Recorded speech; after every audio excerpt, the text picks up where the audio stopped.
7 Jun anda bersama saya Fatin Hamimah Yusof. Tajuk utama Buletin 1.30 hari ini. Rakyat perlu akur hidup ditemani COVID-19.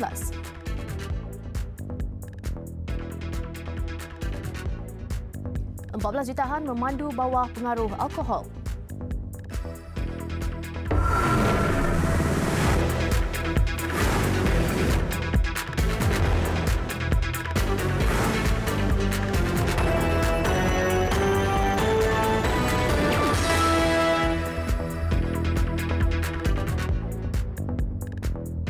Assalamualaikum dan salam sejahtera. Perdana Menteri Tan Sri Muhyiddin Yassin dijangka mengumumkan sama ada Perintah Kawalan Pergerakan Bersyarat PKPB dilanjutkan atau tidak petang ini.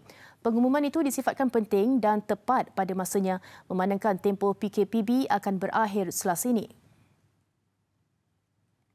Perutusan khas Perdana Menteri itu akan turut disiarkan secara langsung di TV3 dan platform Facebook dan YouTube Buletin TV3. Sejak Perintah Kawalan Pergerakan PKP dilaksanakan 18 Mac lalu dengan hanya perkhidmatan penting sahaja yang dibenarkan kerajaan, kemudian memberi kelonggaran secara berperingkat kepada lebih banyak sektor ekonomi untuk beroperasi. Terbaru adalah perkhidmatan gunting rambut, dandanan rambut dan kecantikan yang dibenarkan beroperasi mulai 10 Jun seperti yang diumumkan Menteri Kanan Keselamatan Dato' Sri Ismail Sabri Yaakob semalam. Selain itu, peniaga di pasar terbuka, pasar pagi dan pasar malam serta bazaria di wilayah persekutuan kini boleh menarik nafas lega apabila dibenarkan beroperasi mulai 15 Jun tertakluk kepada prosedur operasi standard SOP yang ditetapkan Kementerian Kesihatan.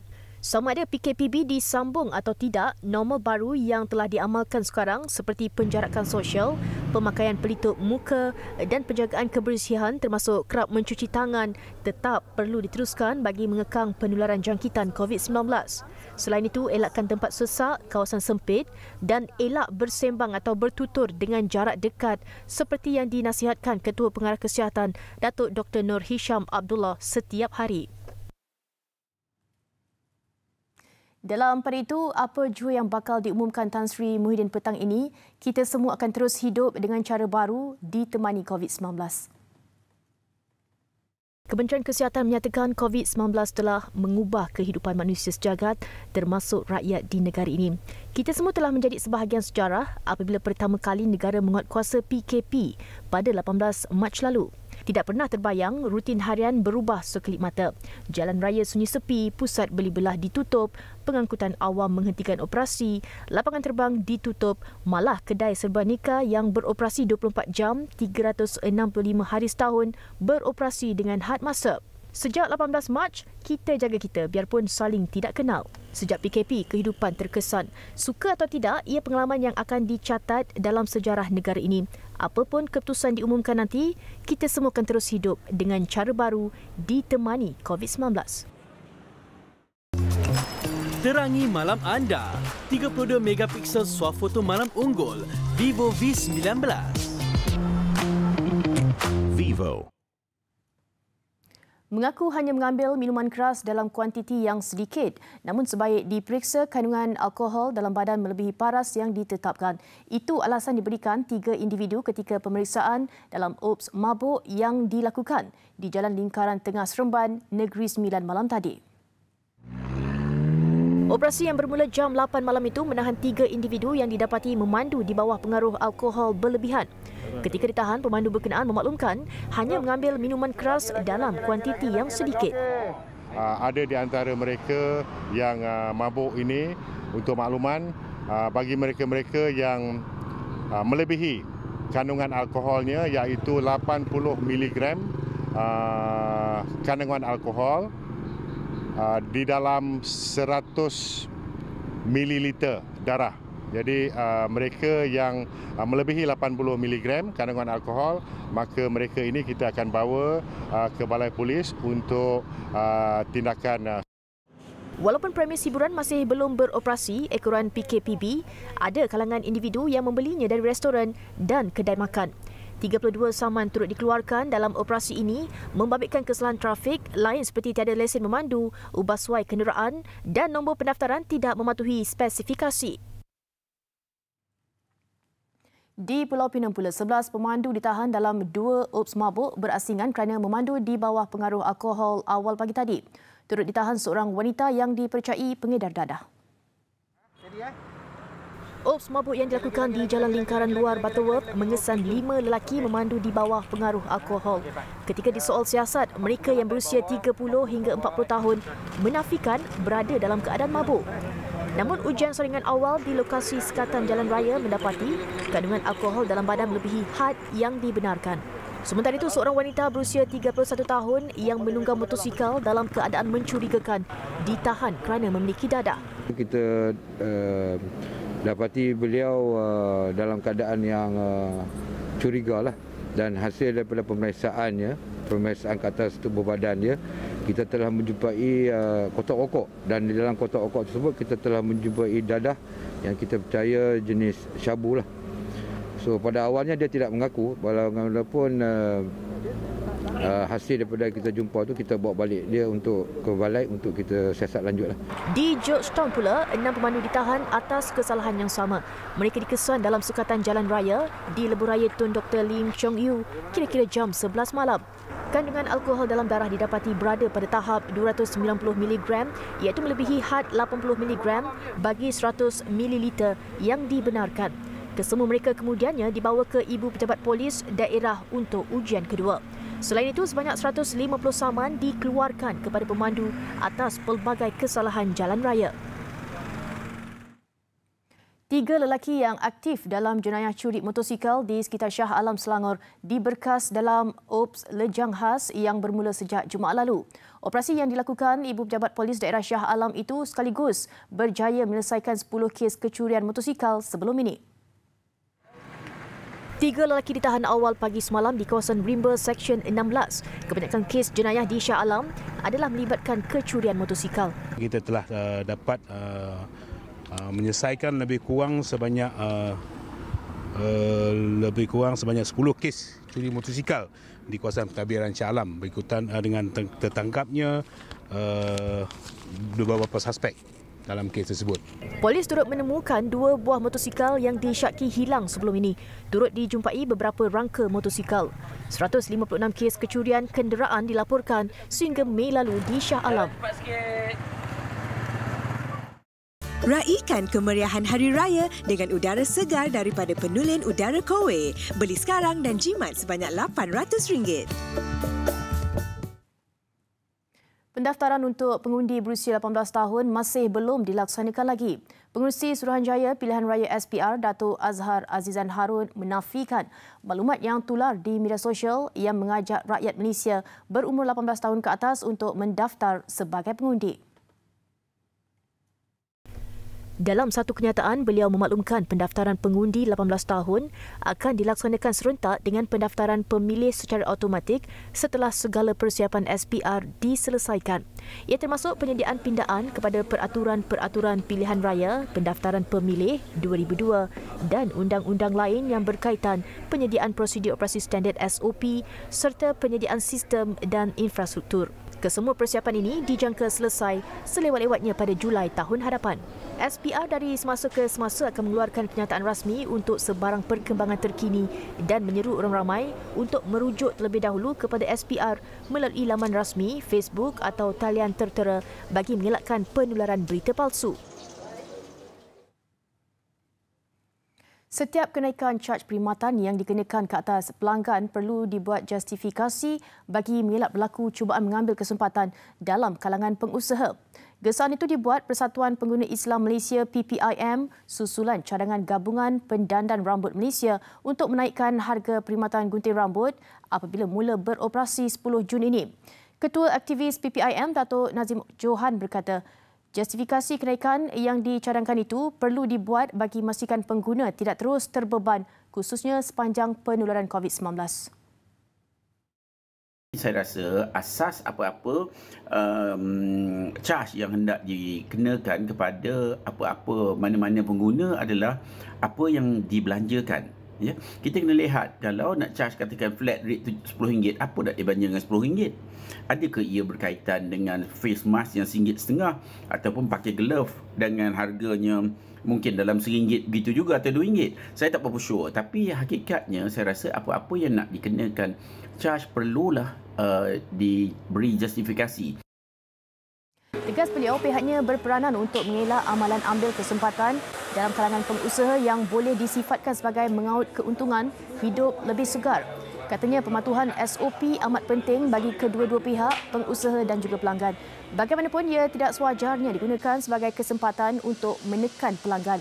Semalam, caj gunting dan dandanan rambut dilaporkan akan dinaikkan antara RM5 hingga RM10 bagi setiap pelanggan susulan peningkatan kos operasi pematuhan prosedur operasi standard SOP terhadap perkhidmatan itu.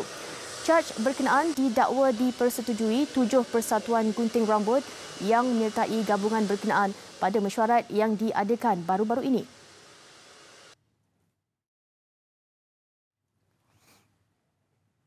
Berat mata memandang, berat lagi bahu yang memikul. Itulah nasib yang terpaksa dilalui sepasang suami isteri warga emas yang hidup dalam serba kekurangan di Kampung Sungai Buaya, Dungun, Terengganu. Kedua-duanya menghidap penyakit kronik dan hilang kudrat untuk mencari rezeki bagi menampung kehidupan seharian. Embung Putih 65 tahun mengidap penyakit kencing manis dan pasangannya Siti Ali 76 tahun mengidap ketumbuhan di dalam perut.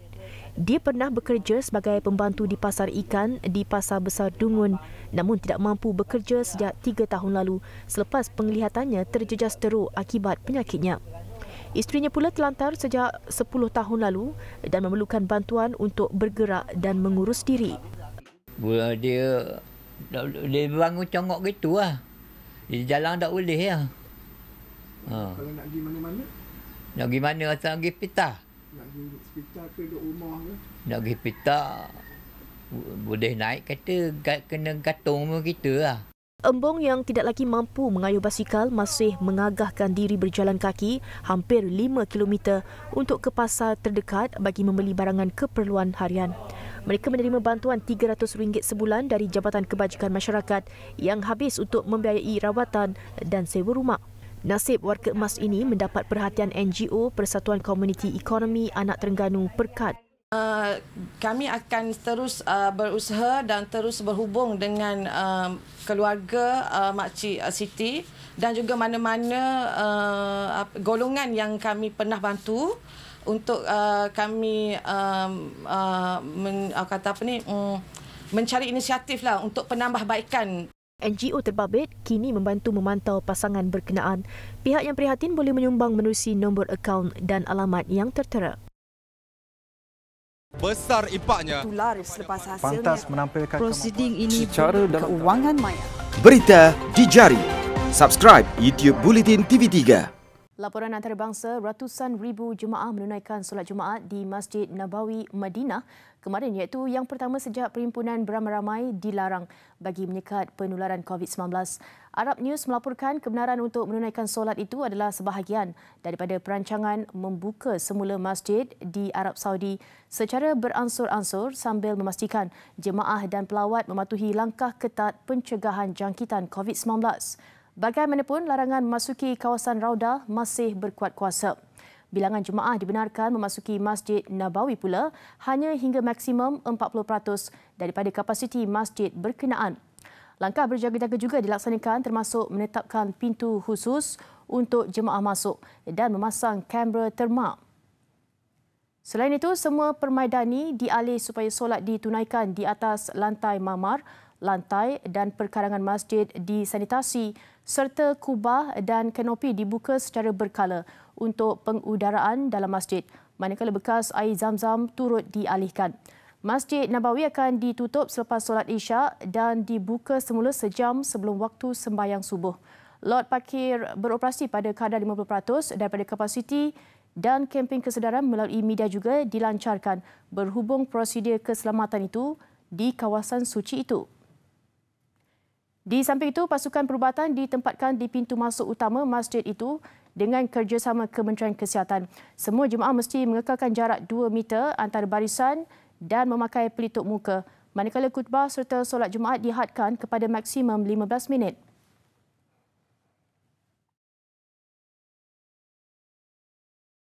Di Thailand, 2 kes baru COVID-19 direkodkan membabitkan 2 warga negaranya yang kembali dari luar negara. Bagaimanapun, tiada sebarang kematian dicatat untuk tempoh 24 jam lalu, menjadikan jumlah kumulatif kes COVID-19 setakat ini sebanyak 3,104 kes positif dengan 58 kematian. Penolong Jurucakap Pusat Pentadbiran Situasi COVID-19 CCSA berkata, 2 individu berkenaan masing-masing pelajar berusia 22 tahun baru pulang dari Rusia, manakala seorang lagi pekerja kilang berusia 39 tahun yang kembali dari Kuwait. Kedua-dua pesakit tanpa gejala itu kini dikuarantin 14 hari di fasiliti kerajaan sejak kembali ke negara jiran itu. Dalam pada itu, tiada kes baru tempatan dilaporkan dalam tempoh 12 hari. Terbaru, Jabatan Kesihatan Thailand menyarankan agar pelawat di lokasi tumpuan pelancongan dihadkan untuk mencegah potensi penularan pandemik.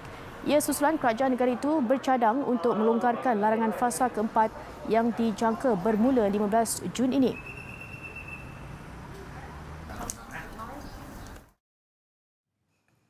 Pertempuran tercetus antara penyokong dengan penentang kumpulan Hezbollah ketika penunjuk perasaan turun ke jalanan di ibu kota Lebanon susulan krisis ekonomi yang melanda negara itu.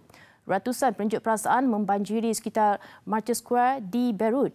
Demonstrasi yang pada mulanya aman bertukar ganas apabila penyokong Hezbollah yang berang mengasari beberapa penunjuk perasaan yang menuntut kumpulan itu melucutkan senjata. Pasukan keselamatan akhirnya bertindak melepaskan gas pemberi mata bagi meredakan ketegangan. Menurut Palang Merah Lebanon, 48 orang cedera dalam keganasan itu. 11 daripada mereka dikejarkan ke hospital manakala yang lain dirawat di tempat kejadian. Demonstrasi itu adalah perhimpunan anti kerajaan besar-besaran yang pertama selepas pihak berkuasa melonggarkan perintah berkurung yang berkuat kuasa pertengahan Mac lalu akibat wabak COVID-19. Justru kebanyakan peserta memakai pelitup muka sebagai langkah mengekang penularan pandemik berkenaan.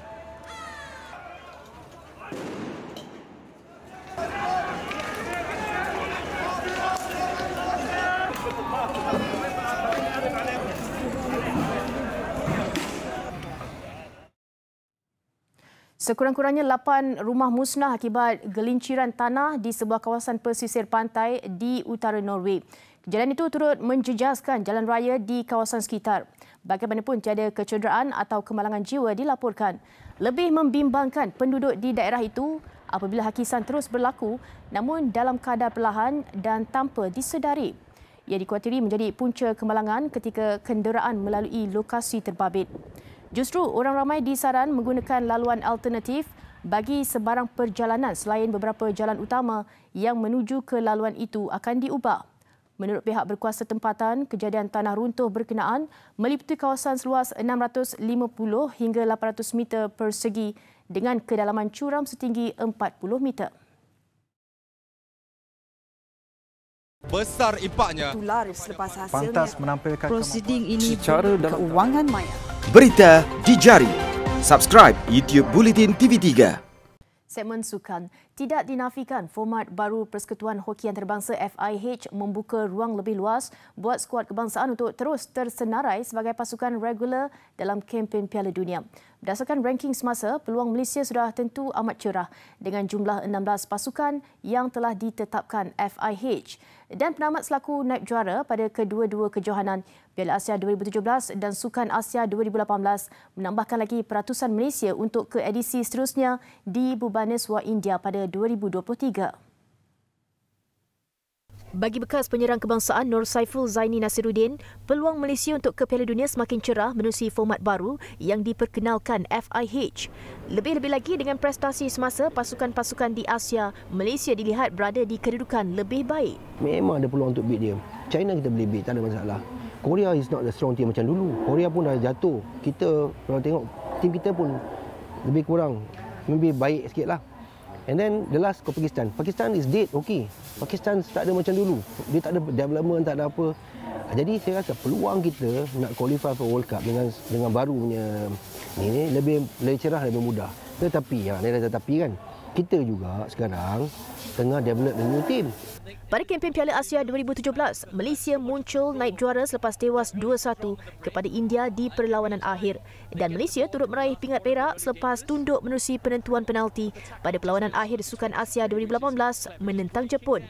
Yang cukup melegakan, Malaysia sudah pun kembali ke pentas Piala Dunia 2 kali berturut-turut pada 2014 dan 2018 dan misi sama pasti mahu digapai untuk layak ke kempen seterusnya pada 2023. Sekian Buletin 1.30. Sekiranya anda mempunyai sebarang aduan atau masalah setempat untuk dikongsikan, email kami ke news@tv3.com.my. Rentetan pandemik COVID-19, Pesta Buku Red Square di Moskow, Rusia terpaksa ditangguhkan. Bagaimanapun, ia kembali diadakan selepas kerajaan negara itu melonggarkan perintah kawalan namun perlu mematuhi langkah keselamatan ditetapkan. Suasana sekitar persediaan dan permulaan expo itu menutup paparan tengah hari ini. Saya Fatin Hamimah Yusof. Salam hormat. Assalamualaikum.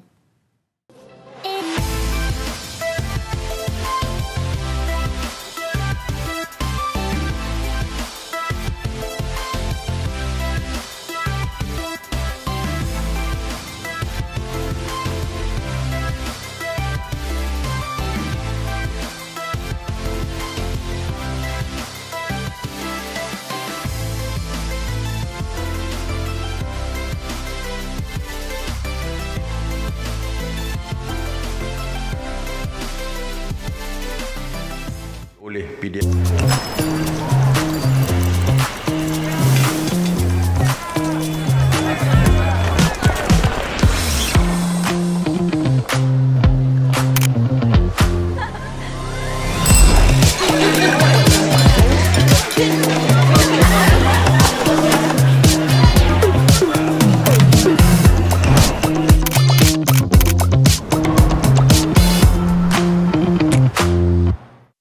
Vivo.